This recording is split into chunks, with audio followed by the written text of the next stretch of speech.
네, 헌법재판소가 국회 소추위원단과 대통령 대리인단에게 오는 23일까지 그동안 주장한 내용을 정리해서 서면으로 제출하라 이렇게 요구했습니다.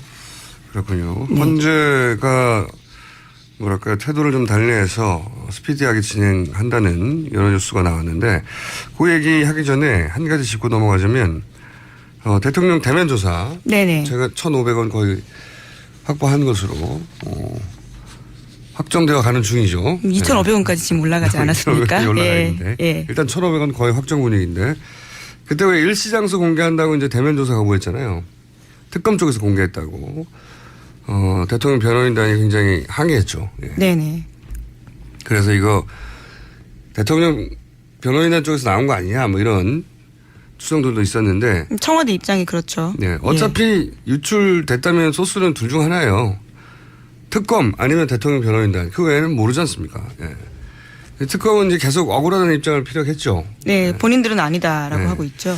제가 취재한 결과 청와대 쪽에서 9일 날 보자고 특검이 통보를 받은 건 오후 5시 근방이었다고 해요. 예. 오후 5시.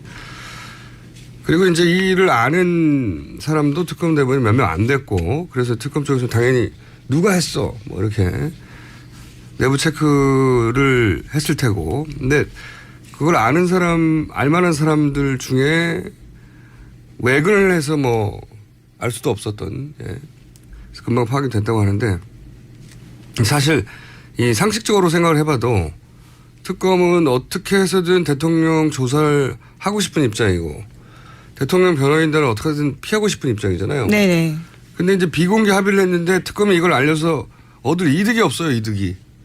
비공개해서 약속했는데 이걸 알려서 특검이 유리해지는 게 하나도 없잖아요. 아무것도 없는 게 아니라 손해죠. 네. 네, 1,500원 거실 때부터 그렇게 지적해 주셨었죠. 네. 네. 그런데 이 청와대가 이렇게 통보한 지 서너 시간 후에 이제 뉴스가 나온 거잖아요. 네.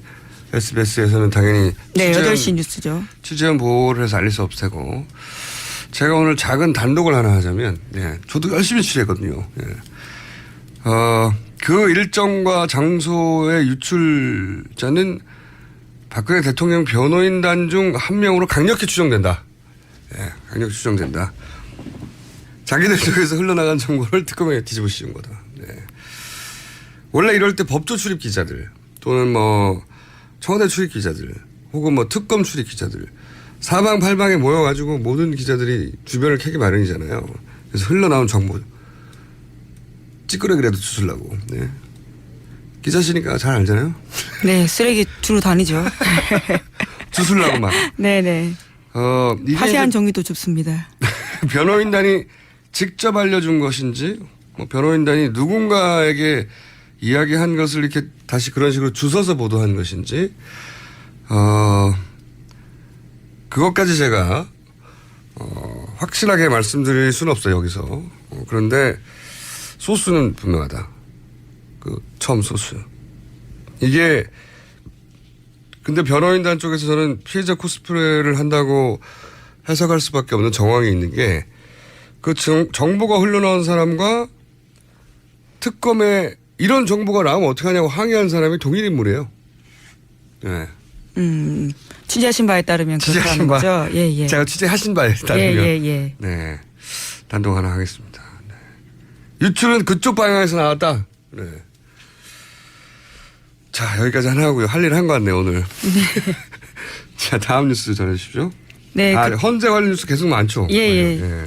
몇 가지 더 지워드리면요. 국회 탄핵심판소추위원단이 그래서 박 대통령 변론 출석 여부를 14일까지는 알려줘야 된다. 이렇게 어제 주장했습니다. 그러니까 이제 헌재에서 끌려다니는 거 아니냐. 그리고 또 정보지들에서 나온 루머들. 아직은 루머라고 표현해야죠, 당연히. 예.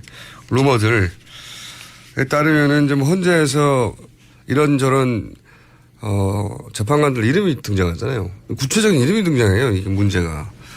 그러다 보니까 이제 헌재도 그렇지 않다는 태도를 보여줘야 되는 거겠죠, 지금. 예, 그렇죠. 더 이상 끌려다니지 않겠다 이런 태도인 것 같아요. 예, 그래서 어제는 10번씩이나 말을 끊고 대통령 쪽 변호인단 신문에 주의를 주기도 하고요. 굉장히 효율적으로 진행을 하겠다라는 식의 이야기들을 강조했다고 합니다. 근데 이게 이제 분위기가 확실히 바뀐 점이 있어요. 새누리당에서 이제 연찬회를 했거든요. 근데 이제 탄핵 초반만 하더라도 대통령은 억울하다. 탄핵은 기각돼야 된다. 뭐 이런 호소 한탄 이런 분위기였는데 어제였나요?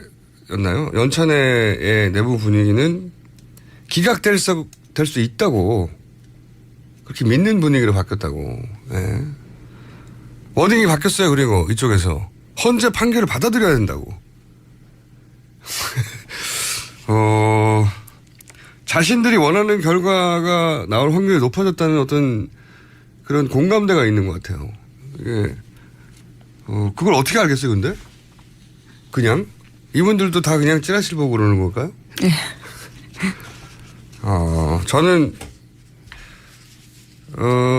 그리고 이제 정보지에 이제 구체적인 이름들이 거론되잖아요. 근데 이제 상식적인 수준에서는 이게 루머의 관점에서 보면 박근혜 대통령이 직접 임명한 재판관들을 당연히 처음에 거론하겠죠. 근데 이건 근거가 저는 없다고 보고 그 자체만으로는 임명했다고 반드시 뭐 생각해보면 그 박원순 소장도. 네, 그렇죠. 네. 대통령이 임명했습니다. 네, 대통령 임명이 나온 거기 때문에. 근데 이분은 3월 13일 이전에 해야 한다고 강력히. 그리고 이분을 그렇게 새누리당에서 비판한다고 하잖아요. 토론에서도. 네, 어제 토론회에서 그런 막말도 나왔습니다. 뭐라고 그랬다고요? 이노근 전 새누리당 의원이 한 말인데요. 다른 사람도 아니고 그 사람은 말 그대로 자기 어미를 잡아먹고 태어난 살모사 같은 사람이에요. 이렇게 이야기했다고 합니다. 이게 예. 임명권자인데. 예, 뭐 배신했다 이런 취지의 이야기죠. 예. 예. 자기들 뜻대로 움직여주지 않았다는 거죠. 네. 그래서 임명했다는 것만으로 이렇게 거론되는 건 제가 보기엔 억울한 면이 많을 거라고 보고 그분들은. 근데 그 임명한 분들 중에 한 분 이름이 자꾸 루머에 거론되긴 해요. 지속적으로. 또 한 분은 이 5.16 군사 구테타에 대해서 이제 남다른 생각을 가지신 분 있는데 그분도 계속 거론되고. 저는 심각하게 생각하는 게 세 번째 이름도 자꾸 거론된다는 거예요. 3명이면 기각되는 거거든요. 네.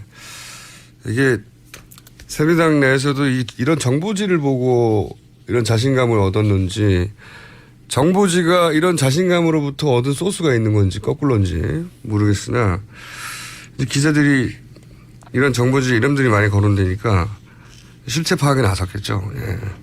네, 그래서 어제 이정미 재판관 권한 대행이죠. 네, 이런 얘기가 나오니까 이제 선을 그었습니다. 네, 예. 그건 말이 안 된다고 선을 긋기도 하셨고.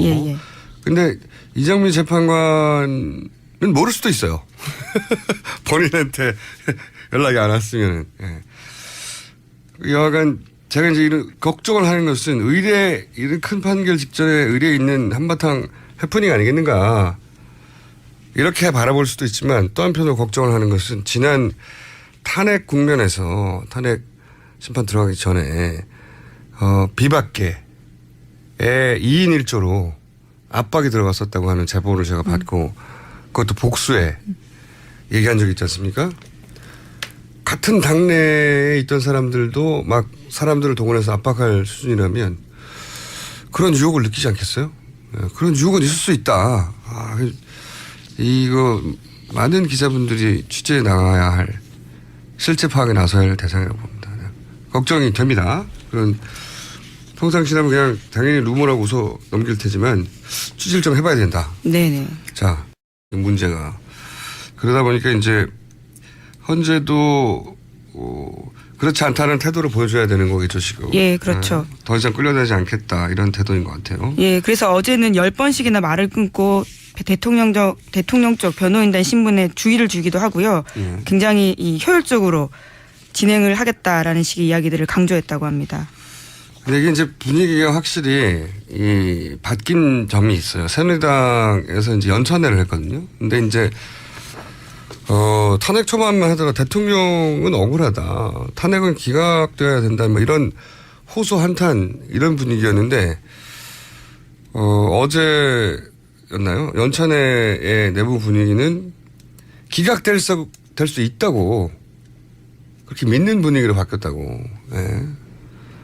워딩이 바뀌었어요. 그리고 이쪽에서 헌재 판결을 받아들여야 된다고. 자신들이 원하는 결과가 나올 확률이 높아졌다는 어떤 그런 공감대가 있는 것 같아요. 이게, 그걸 어떻게 알겠어요, 근데? 그냥? 이분들도 다 그냥 찌라시를 보고 그러는 걸까요? 네. 저는, 그리고 이제 정보지에 이제 구체적인 이름들이 거론되잖아요. 근데 이제 상식적인 수준에서는 이게 루머의 관점에서 보면 박근혜 대통령이 직접 임명한 재판관들을 당연히 처음에 거론을 하겠죠. 근데 이건 근거가 저는 없다고 보고 그 자체만으로는 임명했다고 하고 반드시 뭐 생각해보면 그 박근혜 소장도. 네, 그렇죠. 대통령이 임명했습니다. 네, 대통령 임명이 나온 거기 때문에. 근데 이분은 3월 13일 이전에 해야 한다고 강력히. 그리고 이분을 그렇게 새누리당에서 비판한다고 하잖아요. 토론에서도. 네, 어제 토론회에서 그런 막말도 나왔습니다. 뭐라고 그랬다고요? 이노근 전 새누리당 의원이 한 말인데요. 다른 사람도 아니고 그 사람은 말 그대로 자기 어미를 잡아먹고 태어난 살모사 같은 사람이에요. 이렇게 이야기했다고 합니다. 이게 예. 임명권자인데. 예, 뭐 배신했다 이런 취지의 이야기죠. 예. 예. 자기들 뜻대로 움직여주지 않았다는 거죠. 네. 그래서 임명했다는 것만으로 이렇게 거론되는 건 제가 보기엔 억울한 면이 많을 거라고 보고 그분들은. 근데 그 임명한 분들 중에 한 분 이름이 자꾸 루머에 거론되긴 해요. 지속적으로. 또 한 분은 이 5.16 군사 쿠데타에 대해서 이제 남다른 생각을 가지신 분 있는데 그분도 계속 거론되고. 저는 심각하게 생각하는 게 세 번째 이름도 자꾸 거론된다는 거예요. 3명이면 기각되는 거거든요. 네. 이게 새누리당 내에서도 이런 정보지를 보고 이런 자신감을 얻었는지 정보지가 이런 자신감으로부터 얻은 소스가 있는 건지 거꾸로인지 모르겠으나 기자들이 이런 정보지 이름 변호인단이 직접 알려준 것인지 뭐 변호인단이 누군가에게 이야기한 것을 이렇게 다시 그런 식으로 주워서 보도한 것인지 그것까지 제가 확실하게 말씀드릴 수는 없어요 여기서. 그런데 소스는 분명하다. 처음 소스. 이게 근데 변호인단 쪽에서 저는 피해자 코스프레를 한다고 해석할 수밖에 없는 정황이 있는 게 그 정보가 흘러나온 사람과 특검에 이런 정보가 나오면 어떻게 하냐고 항의한 사람이 동일 인물이에요. 네. 취재하신 바에 따르면 그렇다는 거죠. 예, 예. 제가 취재하신 바에 따르면. 예. 네. 단독 하나 하겠습니다. 네. 유출은 그쪽 방향에서 나왔다. 네. 자, 여기까지 하나 하고요. 할 일 한 것 같네요, 오늘. 자, 다음 뉴스 전해주십시오. 네. 헌재 관련 뉴스 계속 많죠? 예. 몇 가지 더 지워드리면요. 국회 탄핵심판소추위원단이 그래서 박 대통령 변론 출석 여부를 14일까지는 알려줘야 된다. 이렇게 어제 주장했습니다. 그러니까 이제 헌재에서 끌려다니는 거 아니냐. 그리고 또, 정보지들에서 나온 루머들. 아직은 루머라고 표현해야죠, 당연히. 예. 루머들에 따르면은 좀 헌재에서 이런저런 재판관들 이름이 등장하잖아요. 구체적인 이름이 등장해요. 네, 헌법재판소가 국회 소추위원단과 대통령 대리인단에게 오는 23일까지 그동안 주장한 내용을 정리해서 서면으로 제출하라 이렇게 요구했습니다. 그렇군요. 네. 헌재가 뭐랄까요 태도를 좀 달리해서 스피디하게 진행한다는 여러 뉴스가 나왔는데 그 얘기하기 전에 한 가지 짚고 넘어가자면 대통령 대면 조사. 네네. 제가 1,500원 거의 확보한 것으로 확정되어 가는 중이죠. 2,500원까지 지금 올라가지 않았습니까? 예. 일단 1,500원 거의 확정 분위기인데 그때 왜 일시장소 공개한다고 이제 대면 조사 거부했잖아요. 특검 쪽에서 공개했다고. 대통령 변호인단이 굉장히 항의했죠. 예. 네네. 그래서 이거 대통령 변호인단 쪽에서 나온 거 아니냐 뭐 이런 추정들도 있었는데. 청와대 입장이 그렇죠. 네. 어차피 유출됐다면 소스는 둘 중 하나예요. 특검 아니면 대통령 변호인단. 그 외에는 모르지 않습니까? 예. 특검은 이제 계속 억울하다는 입장을 피력했죠. 네. 본인들은 아니다라고 하고 있죠. 제가 취재한 결과 청와대 쪽에서 9일날 보자고 특검이 통보를 받은 건 오후 5시 근방이었다고 해요. 네, 오후 5시. 그리고 이제 이 일을 아는 사람도 특검 대부분 몇 명 안 됐고 그래서 특검 쪽에서 당연히 누가 했어 뭐 이렇게 내부 체크를 했을 테고 근데 그걸 아는 사람 알만한 사람들 중에 외근을 해서 뭐 알 수도 없었던 그래서 금방 파악이 됐다고 하는데 사실 이 상식적으로 생각을 해봐도 특검은 어떻게 해서든 대통령 조사를 하고 싶은 입장이고 대통령 변호인단을 어떻게든 피하고 싶은 입장이잖아요. 네네. 근데 이제 비공개 합의를 했는데 특검이 이걸 알려서 얻을 이득이 없어요, 이득이. 비공개해서 약속했는데 이걸 알려서 특검이 유리해지는 게 하나도 없잖아요. 아무것도 없는 게 아니라 손해죠. 네. 네, 1,500원 거실 때부터 그렇게 지적해 주셨었죠. 네. 네. 그런데 이 청와대가 이렇게 통보한 지 서너 시간 후에 이제 뉴스가 나온 거잖아요. 네. SBS에서는 당연히 네, 8시 뉴스죠. 취재원 보호를 해서 알릴 수 없을 테고 제가 오늘 작은 단독을 하나 하자면 저도 열심히 취재했거든요. 그 일정과 장소의 유출자는 박근혜 대통령 변호인단 중 한 명으로 강력히 추정된다. 강력히 추정된다. 자기들 쪽에서 흘러나간 정보를 특검에 뒤집어 씌운 거다. 원래 이럴 때 법조 출입 기자들 또는 뭐 청와대 출입 기자들 혹은 뭐 특검 출입 기자들 사방팔방에 모여가지고 모든 기자들이 주변을 캐기 마련이잖아요. 그래서 흘러나온 정보 찌끄러기라도 주술라고. 기자시니까 잘 알잖아요. 네, 쓰레기 주로 다니죠. 주술라고 막. 네네. 이게 화세한 이제 정의도 좁습니다.